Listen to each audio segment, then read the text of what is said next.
August 15 రోజు ఎంతమంది అయితే ఫ్లాగ్ హోస్టింగ్ చేసి సెల్యూట్ చేసి జనగణమన జాతీయ గీతం పాడారో అందులో ఎంతమంది దేశం కోసం నిజాయితీగా బతుకుతున్నారో ఆలోచించుకోండి. మన త్రివర్ణ పతాకంలో ఉన్నటువంటి 3 కలర్లు కాషాయం, తెలుపు, ఆకుపచ్చ, మధ్యలో ఉన్నటువంటి అశోక చక్రం, వాటి యొక్క చిహ్నాలకు మనం ఎలా ఉంటున్నాము ఒక భారతీయ పౌరులుగా ఆలోచించుకోండి. ప్రతి ఒక్కరూ మనము దేశం కోసం ఏం చేస్తున్నాము, ఎంతవరకు మనం శాంతితో ఉంటున్నాము, ఎంతవరకు మనము దేశానికి మనము ఒక సహనంతో ఉంటున్నాము, అలాగే మనం ఎంతవరకు ఒక కాషాయపు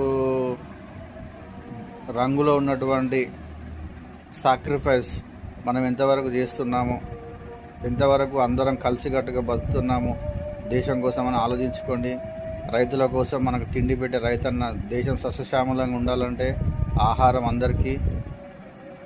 కాబట్టి మనం జై జవాన్ జై కిసాన్ అంటున్నాం, కానీ దేశంలో ఉన్నటువంటి నాయకులు ప్రజలను సమానంగా చూడకుండా రాజ్యాంగం విలువలను పట్టించుకోకుండా పక్కన పడేసి వాళ్ళ ఇష్టానుసారంగా పరిపాలన చేయడం అందరికీ బాధాకరం.